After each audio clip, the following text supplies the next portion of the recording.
مصر کے اندر حضرت موسیٰ علیہ السلام نے ایک کبتی کو تھپڑ مار دیا تھا۔ قرآن مجید کے دامن میں یہ واقعہ موجود ہے۔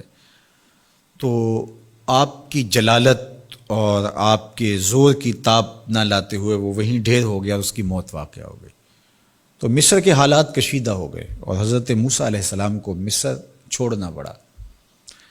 تو وہ شہر مدین کی جانب جا رہے تھے کہ راستے کے اندر ایک کنواں تھا، وہاں کچھ لوگ اپنے جانوروں کو پانی پلا رہے تھے۔ تو حضرت موسیٰ نے دیکھا کہ دو پردہ دار خواتین ہیں، وہ اپنے جانوروں کو ایک سمت لیے کھڑی ہیں۔ سمجھ گئے کہ مردوں کے ہجوم میں آنا نہیں چاہ رہی، ان کا حیا مانے ہے۔ تو آگے بڑھے اور ان کے جانور ہانکے اور ان کو سیراب کیا اور پھر ان کی جانب ہانک دیے۔ وہ واپس گئیں اور اپنے والد بزرگوار سے کہا کہ ایک سال نوجوان جس کی آنکھوں میں شرم و حیا تھا، اس نے ہمارے ساتھ یہ مہربانی کی۔ تو ان کے والد گرامی نے کہا کہ جاؤ اس کو بلا کے لاؤ۔ قرآن مجید میں اس کا ذکر کیا گیا۔ فجاءتہ احداہما تمشی علی استحیاء، ان میں سے ایک خاتون حیا میں سمٹی ہوئی حاضر ہوئی۔ اس نے کہا کہ ہمارے والد گرامی آپ کو بلاتے ہیں، آپ نے ہمارے ساتھ جو مہربانی کی ہے اس کا وہ اجر دینا چاہتے ہیں۔ تو حضرت موسیٰ علیہ السلام ان کے ساتھ چلے گئے، اور جب گئے تو یہ گھر تھا حضرت شعیب علیہ السلام کا، اور یہ صاحبزادیاں حضرت شعیب علیہ السلام کی تھیں۔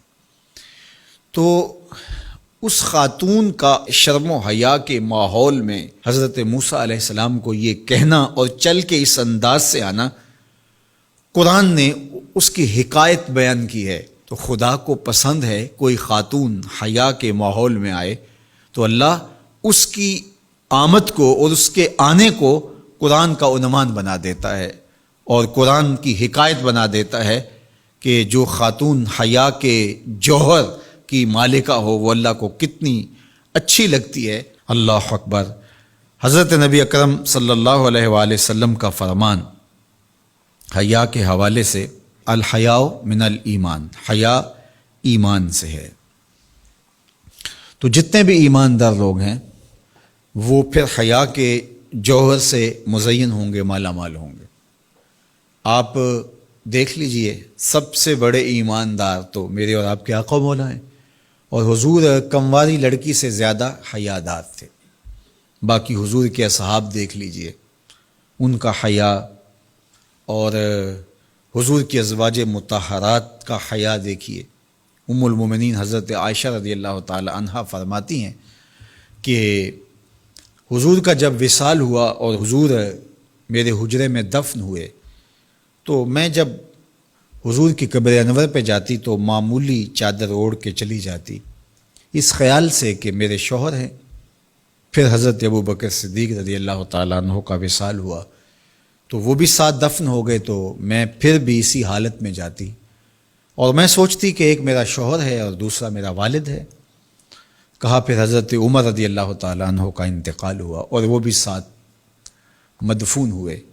تو حضرت ام المومنین فرماتی ہیں کہ اب جب میں جاتی تو میرا جانے کا انداز مختلف تھا۔ فواللہ ما دخلت الا وانا مشدودۃ علی ثیابی حیاء من عمر۔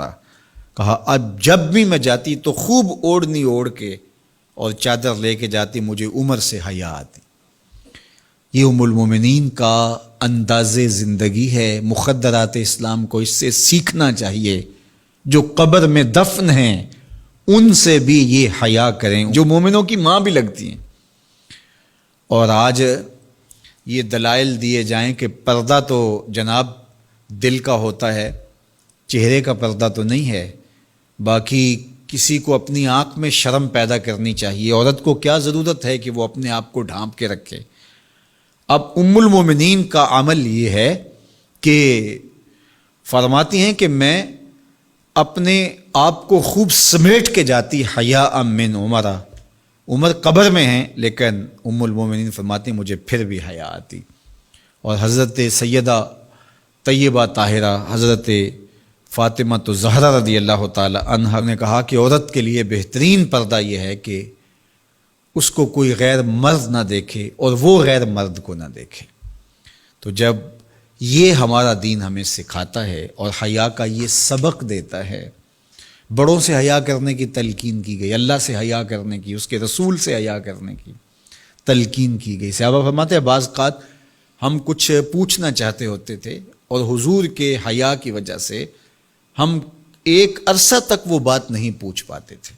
آج دادا کے سامنے بچے جس طرح بات کرتے ہیں اور جس طرح بچوں سے حیا کا جوہر ختم ہو گیا ہے اور اس کو وہ تہذیب نو کا کرشمہ سمجھتے ہیں اور جدید دور کی کرامت سمجھتے ہیں، یہ دور جدید کی کرامت نہیں ہے، یہ جاہلیت ہے۔ بڑوں کا احترام اور بڑوں کی عزت یہ زندگی کا جمال ہے۔